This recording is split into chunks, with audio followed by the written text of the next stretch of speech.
She was drunk, as she confessed. I was never attracted to you, and I can't stop seeing other men.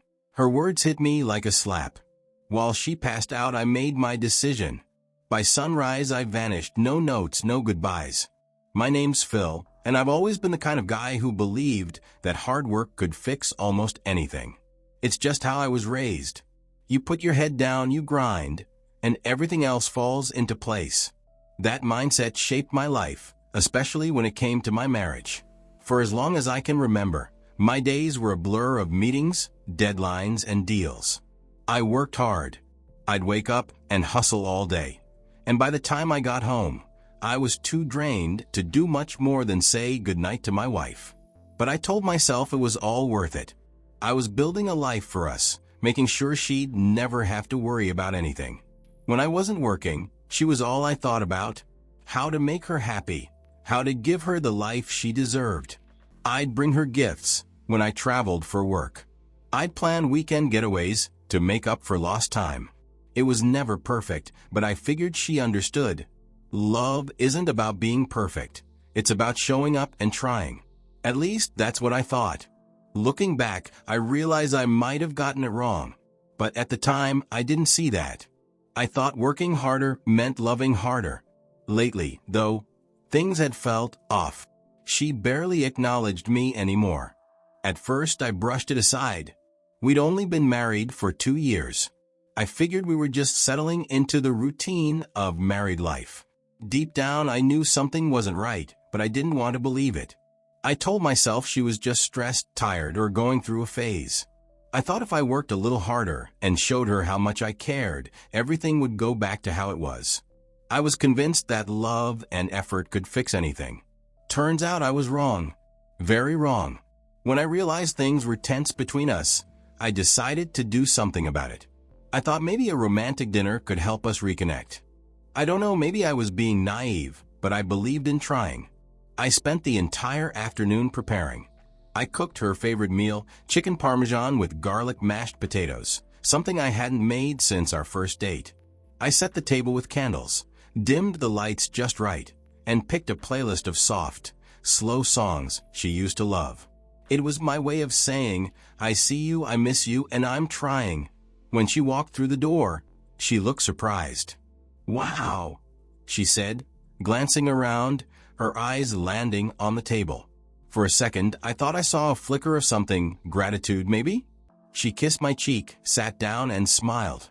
We started eating, and the conversation flowed, light and easy. She complimented the food, joked about how I was secretly a better cook than her. And for the first time in months, she laughed genuinely. And in that moment, I thought maybe we could find our way back. But after her third glass of wine, things went downhill fast. She was drunk. It was subtle at first. She leaned back in her chair, her expression loosening, her words coming slower, freer. I didn't think much of it until she set her glass down, looked at me, and said, "You're a nice guy. You make sure I'm okay. That's why I'm here with you." I froze. "What do you mean?" I asked, my voice steady, even though my stomach was twisting. She laughed soft, but with a hint of pity. "I mean, I've never really been attracted to you. Not in that way." Her words hit me like a freight train, but she didn't stop there. She leaned forward, resting her chin on her hand like she was telling me a casual story.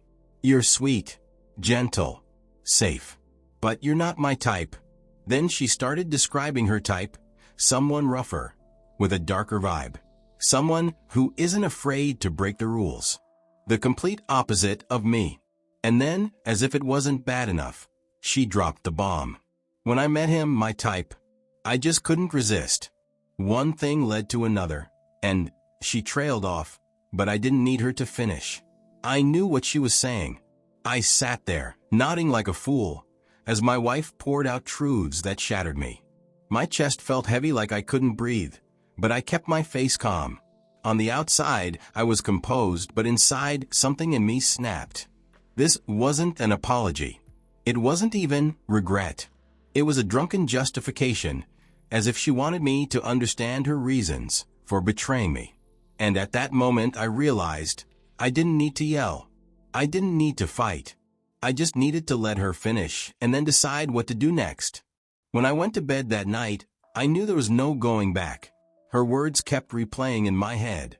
How I wasn't her type, how she stayed with me because I was a nice guy, how she found what she wanted elsewhere. It wasn't just the betrayal that stung. It was the casual way she admitted it.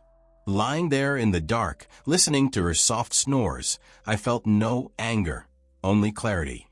Fighting with her wouldn't change anything. She'd already shown me who she was, and I believed her. Confronting her would only give her the satisfaction of justifying herself. She didn't deserve that. She didn't deserve a fight. She didn't deserve closure. She deserved to see what life without me really meant. By the time the sun came up, I had made my decision. I wouldn't be there when she woke up. I'm not a man who does things impulsively. When I act with precision. That morning, I left the house like I always did, quietly, deliberately, with no sign that anything was out of the ordinary. Except this time, I wasn't coming back. The first call I made was to my lawyer. I told him to prepare the divorce papers and include everything I needed to separate my life from hers. Next, I called my accountant. He was a sharp man, and within hours, he started liquidating my shares in our jointly owned investments. By the end of the day, my accounts were empty, and I had full control over my assets. Then I called my family. I didn't give them all the details. I didn't need to, but I made one thing clear. Don't entertain her. Don't share my whereabouts. If she calls, you tell her nothing. I wanted her to feel the weight of what she'd done without having anyone to cushion the fall.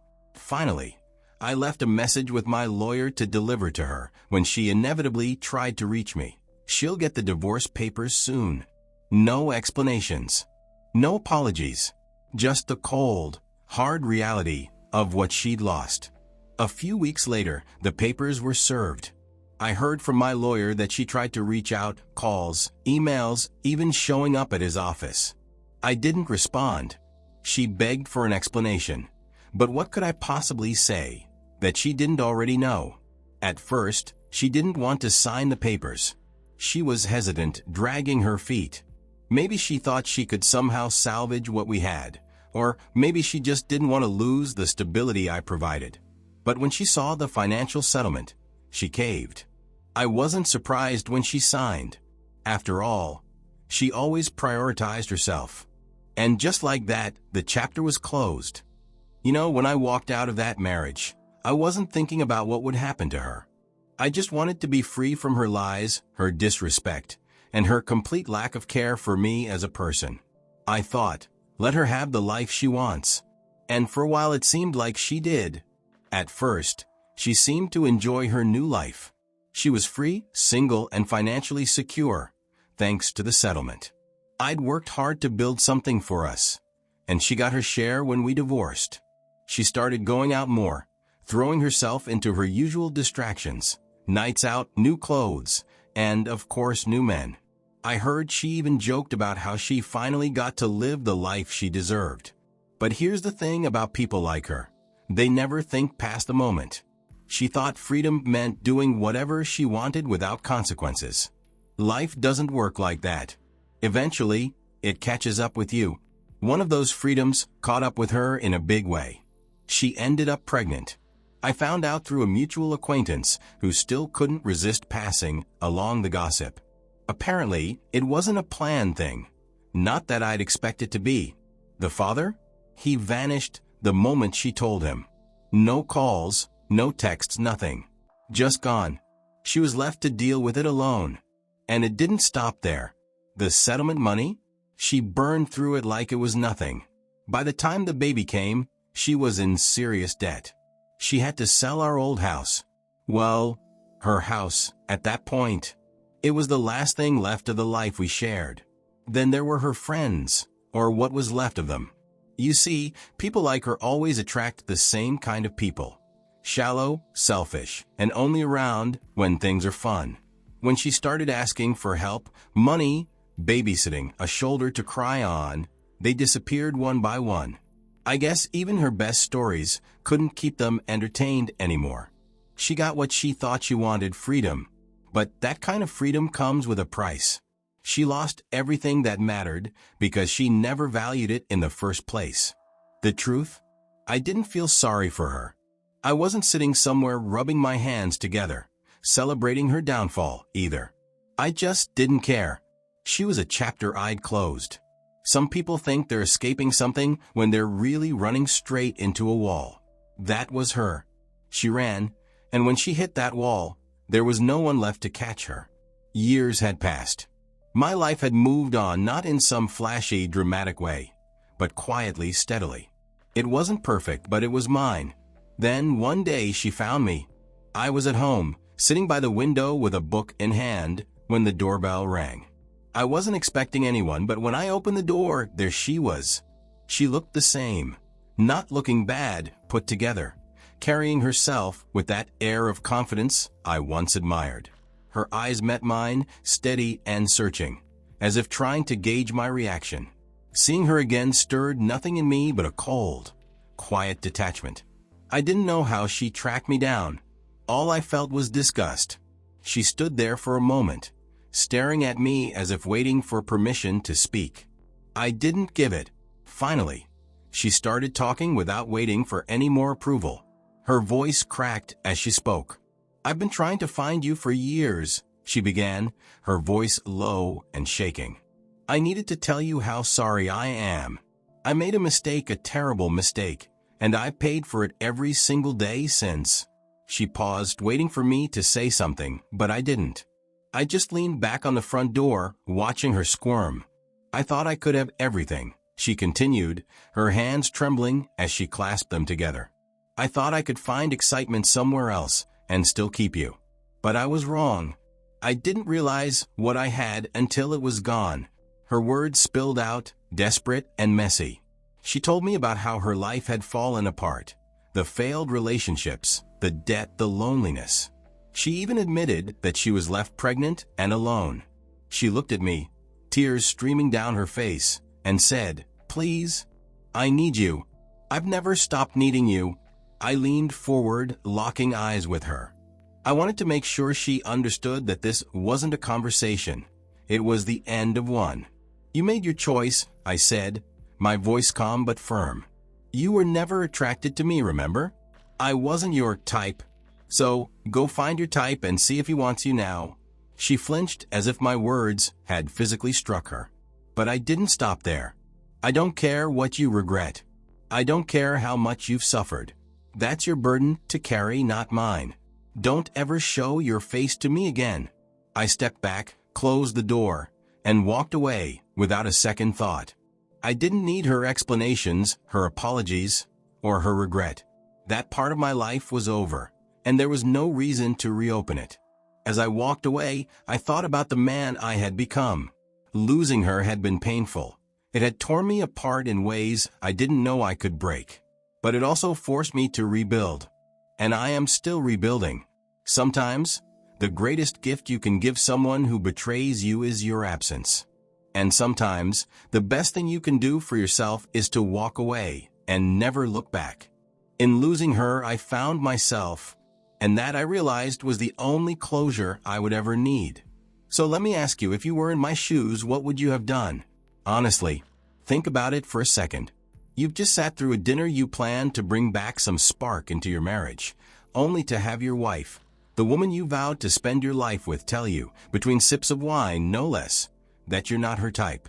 She even had the nerve to laugh and explain how she's been with other men behind your back. What would you do? Would you stay and fight for someone who doesn't value you?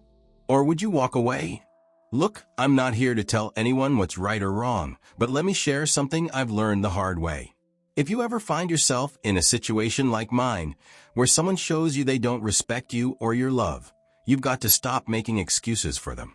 Don't let their lack of appreciation chip away at your self-worth. The truth is, people treat you how you let them treat you. If they can step all over you once, they'll do it again, and it only gets worse over time. Leaving isn't easy, I get that. It's painful. It's messy. And yeah, it's lonely at first. But you've got to think about the long term. Maybe you're scared of what happens after. Scared of starting over, of being alone. But let me tell you something. Being alone is a hell of a lot better than being with someone who makes you feel like you're not enough. And when you finally walk away from someone who doesn't see that, you open the door for something better, even if that better thing is just finding peace within yourself. Thank you for watching.